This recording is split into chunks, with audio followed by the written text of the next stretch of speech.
kita memperbesar kemampuan kita untuk menghasilkan barang dan jasa, untuk memenuhi kebutuhan dalam negeri dan untuk ekspor.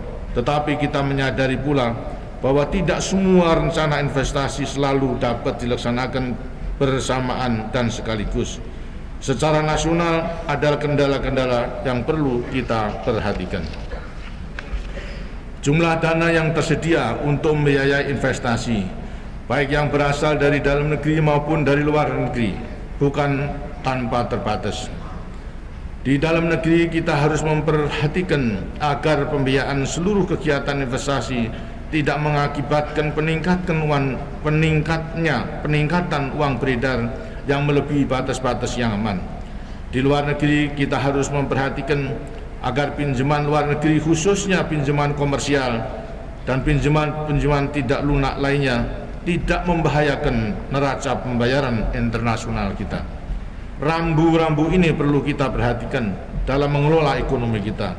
Kestabilan harga di dalam negeri harus tetap dipelihara dan keseimbangan neraca pembayaran harus diamankan. Hal ini penting karena menyangkut kepentingan masyarakat luas, bahkan menyangkut kesinambungan pembangunan itu sendiri. Pengalaman di berbagai negara dan pengalaman kita sendiri hampir 3 dasawarsa yang lalu memberikan pelajaran yang cukup jelas. Pelajaran itu adalah bahwa kestabilan ekonomi yang diabaikan dapat lepas kendali. Ekonomi yang tidak stabil dapat menghambat pembangunan dan bahkan dapat meniadakan hasil-hasil pembangunan yang telah kita capai. Belajar dari pengalaman-pengalaman sendiri maupun pengalaman negara-negara lain yang sangat pahit tadi, kita tidak ingin terperangkap dalam situasi sulit seperti itu. Oleh karena itu, betapapun besar hasrat kita untuk memacu laju pembangunan, kita sama sekali tidak pernah boleh mengabaikan kestabilan ekonomi yang mantap itu. Dengan pertimbangan-pertimbangan seperti itulah, maka kita telah mengambil langkah-langkah pengamanan. Dengan kebijaksanaan fiskal dan moneter, kita kendalikan jumlah uang beredar agar tetap dalam batas-batas yang aman. Di bidang moneter, kebijaksanaan pengendalian moneter mulai kita terapkan pada pertengahan tahun 90 dan kita pertegas pada awal tahun 91. Di bidang fiskal, kita menyisihkan secara berturut-turut selama 2 tahun anggaran sebagian dari dana anggaran sebagai cadangan anggaran pembangunan. Pembentukan cadangan anggaran pembangunan ini dimaksudkan untuk mengamankan kesinambungan pembiayaan pembangunan di waktu-waktu mendatang dan sekaligus untuk membantu upaya pengendalian uang beredar. Kita juga mengambil langkah penting lainnya, yaitu membentuk tim PKLN yang bertugas untuk mengelola pinjaman komersial luar negeri agar secara keseluruhan tetap dalam batas-batas yang aman bagi neraca pembayaran internasional kita, baik di waktu sekarang maupun untuk waktu-waktu mendatang. Sidang Dewan yang terhormat, seperti yang saya uraikan tadi, dengan langkah-langkah tersebut kita berhasil mempertahankan kestabilan ekonomi. Kita semua menyadari bahwa tidak ada keberhasilan tanpa pengorbanan. Pengendalian moneter menyebabkan dana yang semula mudah diperoleh menjadi langka dan tingkat bunga meningkat. Kita perlu memahami bahwa ini adalah konsekuensi logis dari setiap upaya untuk mengerem laju kegiatan ekonomi yang terlalu cepat. Kita sadar bahwa ini berarti ada proyek-proyek yang harus diciutkan, ditunda, dan bahkan dibatalkan.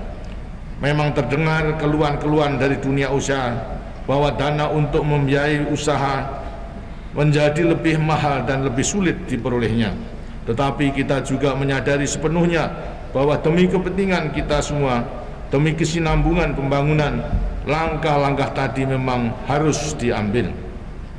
Oleh karena itu kita sekaligus juga mengupayakan agar dampak-dampak sampingan kebijaksanaan itu ditekan sekecil mungkin.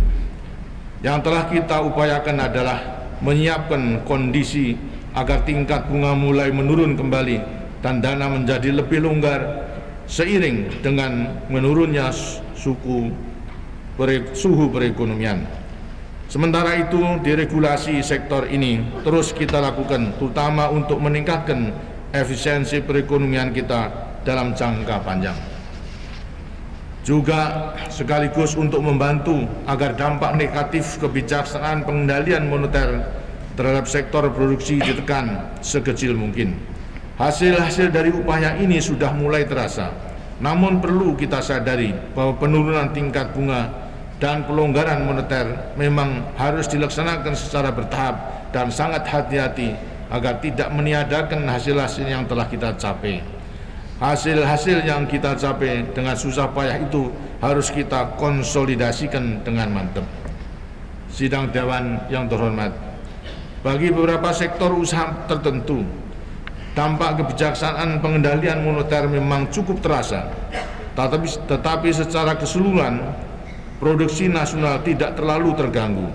Laju pertumbuhan ekonomi kita dalam tahun 91 memang melambat dibanding dengan 2 tahun sebelumnya.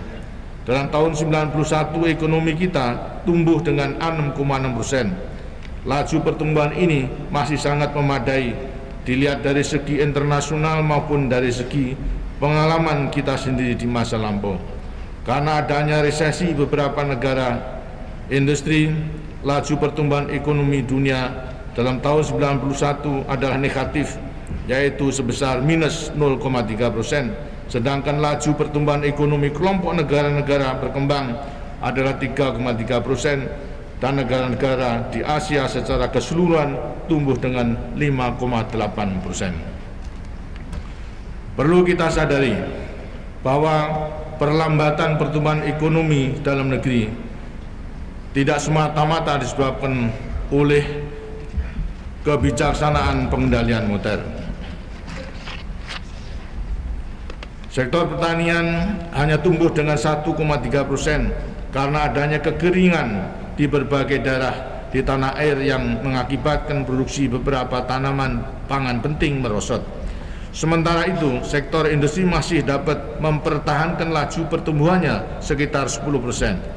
Pertumbuhan ekonomi yang masih memadai di tengah-tengah pelaksanaan kebijaksanaan pengendalian moneter menunjukkan bahwa kita berhasil merendam dampak sampingan dari kebijaksanaan tersebut terhadap produksi dan kegiatan ekonomi dalam negeri. Sesungguhnya lah keserasian antara stabilitas ekonomi dan pertumbuhan ekonomi berhasil kita pertahankan. Memasuki tahun 92, terlihat tanda-tanda nyata bahwa ekonomi kita mulai menjurus kembali ke jalur pertumbuhan dengan stabilitas yang lebih mantap.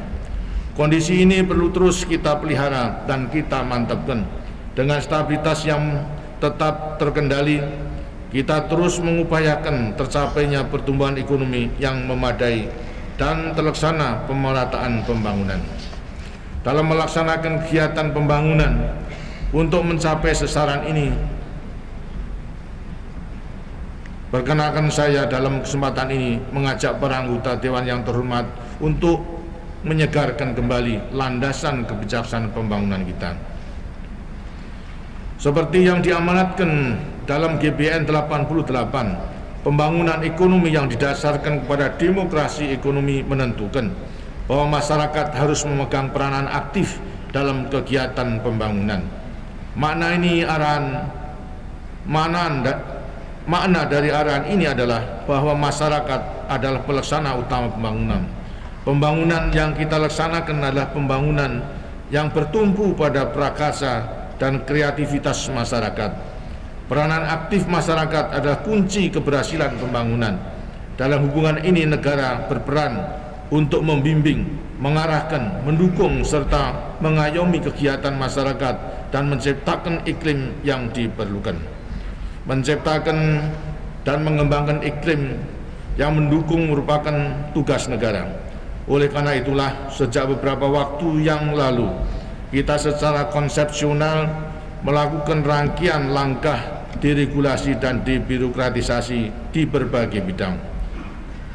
Dalam suatu kesempatan yang lalu, saya pernah menyebutkan bahwa deregulasi dan debirokratisasi adalah bagian dari upaya yang lebih luas, yaitu untuk menyegarkan dan memperbaharui kelembagaan kita, Penyegaran dan pembaharuan kelembagaan ini perlu kita lakukan untuk mendukung kegiatan pembangunan yang makin kompleks dan irama pembangunan yang makin cepat.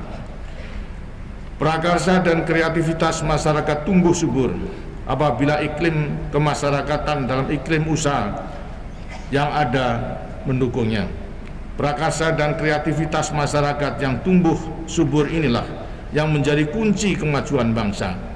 Karena dari situ lahir pembaruan dan inovasi yang akhirnya akan terwujud dalam peningkatan efisiensi dan produktivitas bangsa.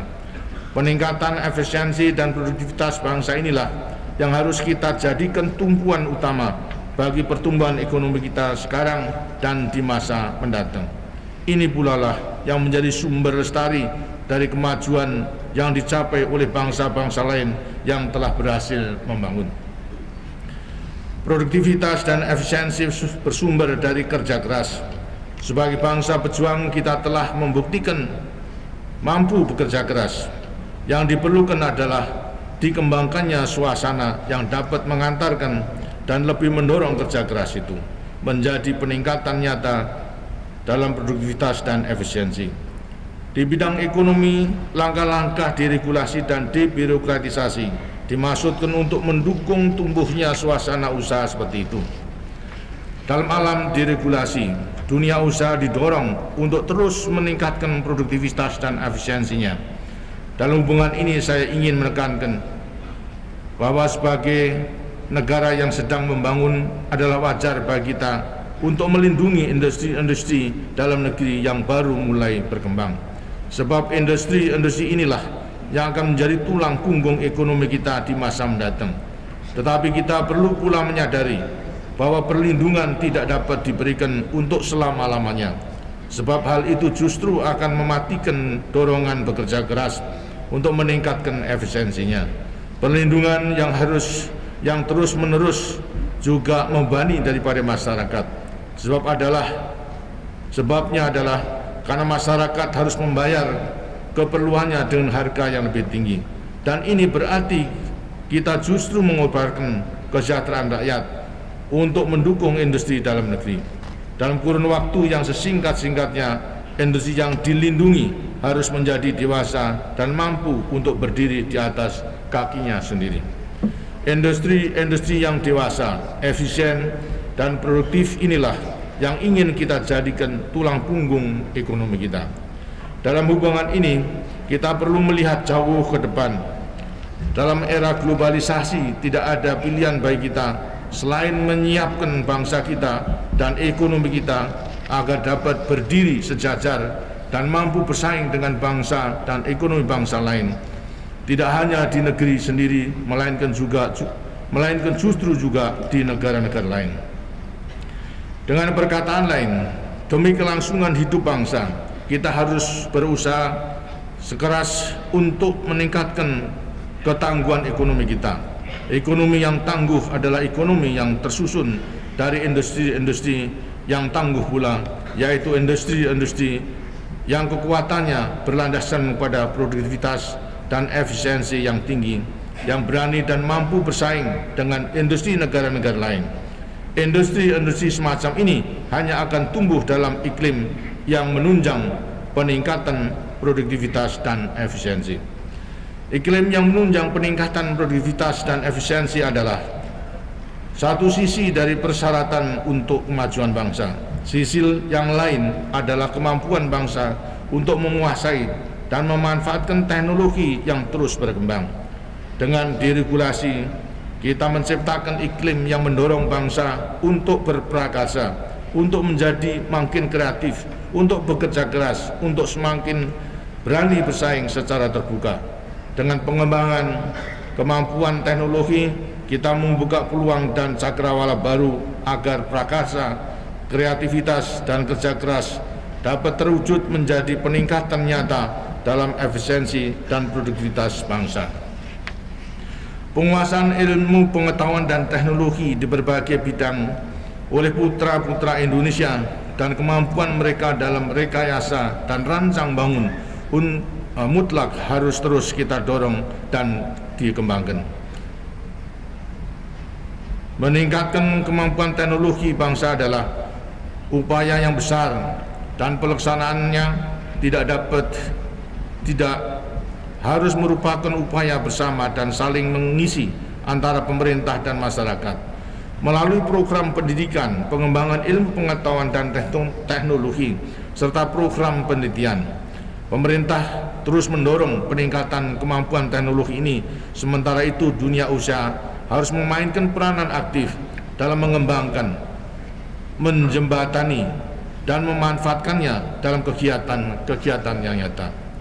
Saudara Ketua, para Wakil Ketua, dan para anggota Dewan yang saya hormati, stabilitas yang mantap dan pertumbuhan ekonomi yang cukup tinggi harus disertai dengan pemerataan pembangunan dan hasil-hasil bagi seluruh rakyat.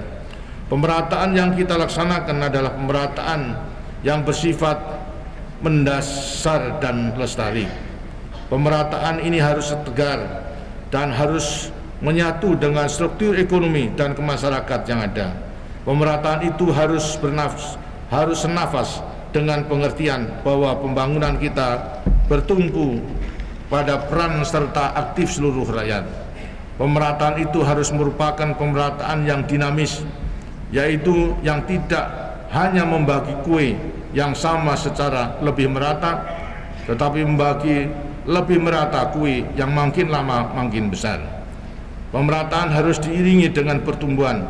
Pemerataan seperti itu hanya dapat dicapai apabila dipenuhi 3 syarat. Yang pertama adalah makin meratanya kesempatan dan peluang yang terbuka bagi seluruh rakyat untuk berperan dalam pembangunan. Yang kedua adalah makin meratanya tingkat kemampuan rakyat dalam memanfaatkan kesempatan dan peluang untuk meningkatkan taraf hidupnya.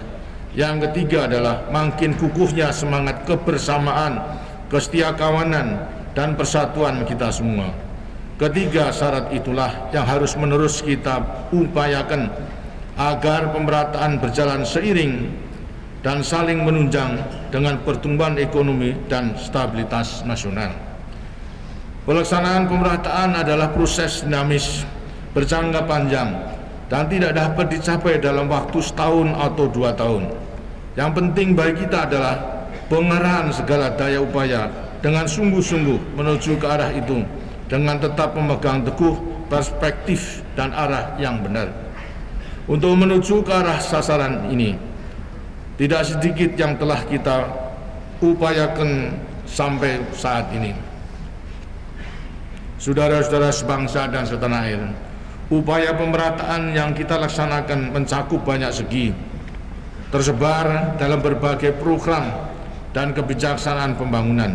Meskipun tersebar secara keseluruhan, semua itu merupakan satu kesatuan. Pada tingkat yang paling mendasar, prioritas yang paling tinggi kita curahkan pada upaya untuk membantu kelompok penduduk kita yang paling kurang beruntung, yaitu mereka yang tergolong miskin. Seperti kita semua telah mengetahui, jumlah penduduk miskin telah menurun dari sekitar 60% dari seluruh penduduk atau sebanyak 70 juta orang dalam tahun 70-an menjadi sekitar 15% atau 27 juta orang dalam tahun 90. Meskipun saudara-saudara kita yang telah terangkat dari lumpur kemiskinan sangat besar jumlahnya, namun jumlah penduduk kita yang miskin masih besar pula jumlahnya. Cita-cita kita adalah bahwa pada suatu saat nanti kemiskinan terhapus untuk selama-lamanya dari bumi Indonesia.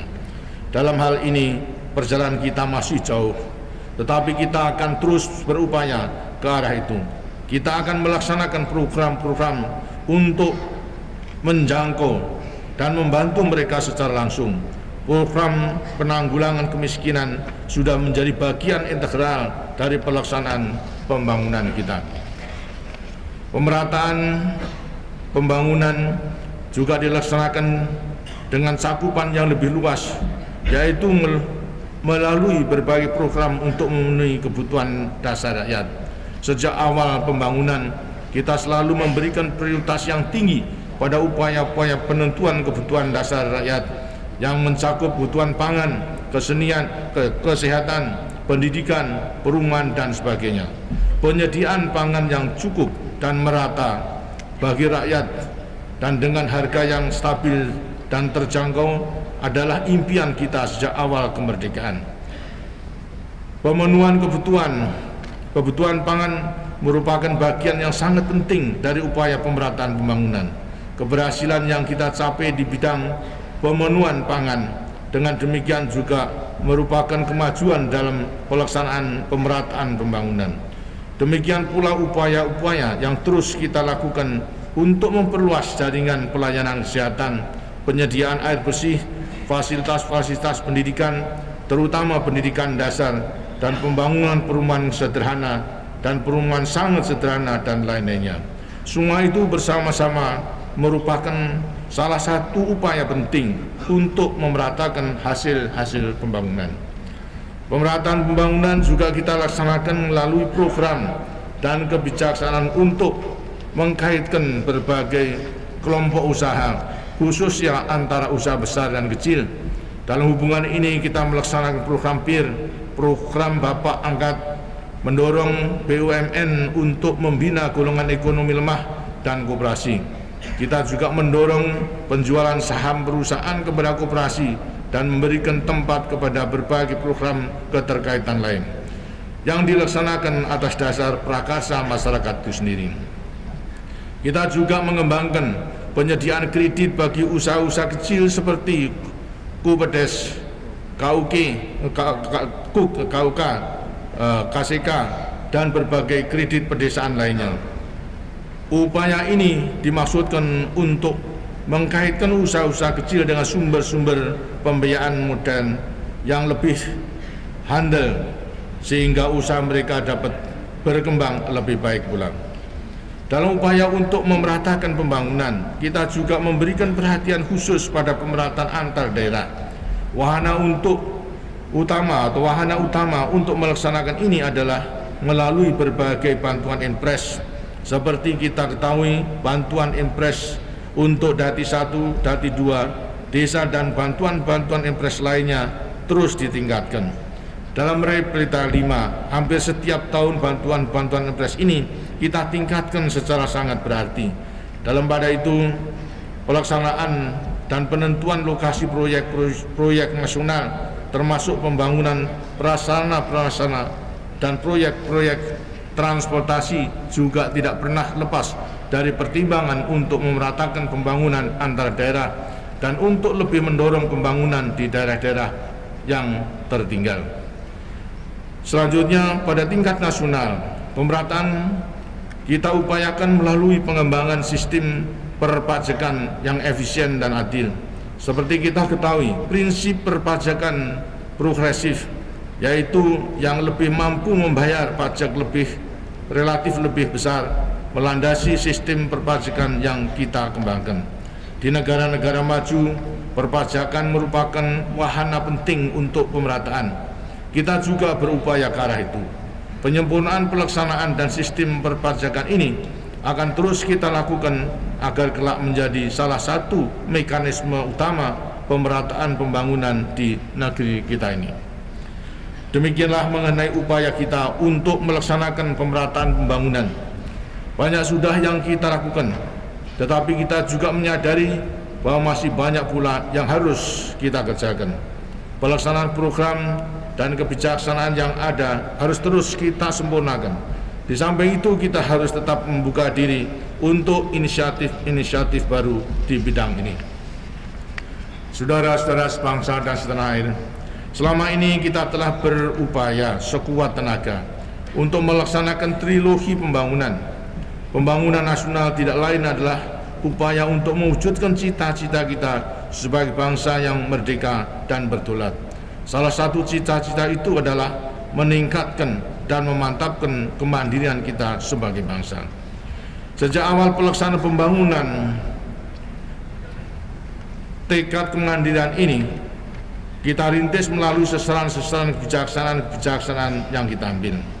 Setelah melalui upaya panjang dan kerja keras, kita akhirnya dapat mencapai dan mempertahankan swasembada beras. Tercapainya swasembada beras ini jelas memperkokoh kemandirian kita sebagai bangsa.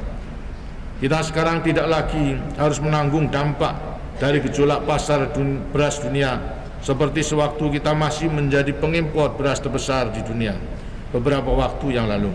Demikian pula kita dapat mengatakan bahwa upaya-upaya kita untuk memacu perkembangan industri dalam negeri serta upaya-upaya kita untuk meningkatkan kemampuan teknologi juga merupakan bagian dari upaya besar kita untuk mencapai kemandirian bangsa.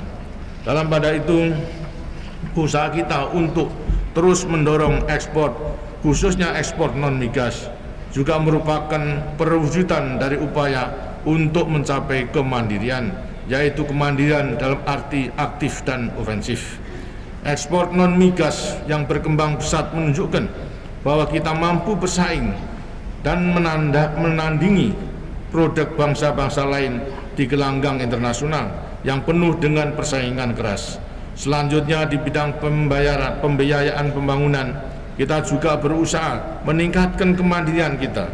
Sejak awal tahun 80-an, kita berupaya dan berhasil mengurangi ketergantungan kita pada minyak bumi. Sebagai hasil pembaruan di bidang perpajakan dan keuangan, kita berhasil terus meningkatkan sumber-sumber pembiayaan pembangunan yang berasal dari dalam negeri, terutama sumber-sumber di luar migas. Sementara itu, kebijaksanaan pinjaman luar negeri kita laksanakan dengan sangat hati-hati. Kita secara konsisten memegang prinsip bahwa pinjaman luar negeri merupakan pelengkap dalam pembiayaan pembangunan. Pinjaman itu kita terima dengan rasa terima kasih dan penghargaan sepanjang tidak ada kaitan politik dan dengan syarat-syarat yang tidak memberatkan serta dalam batas kemampuan untuk membayar kembali. Pembentukan tim PKLN dimaksudkan agar dalam jangka panjang ekonomi kita tidak menjadi sandera dari pinjaman komersial luar negeri yang terlalu besar itu. Semua langkah tadi adalah langkah-langkah yang mendukung upaya kita untuk menjadi bangsa yang lebih mandiri.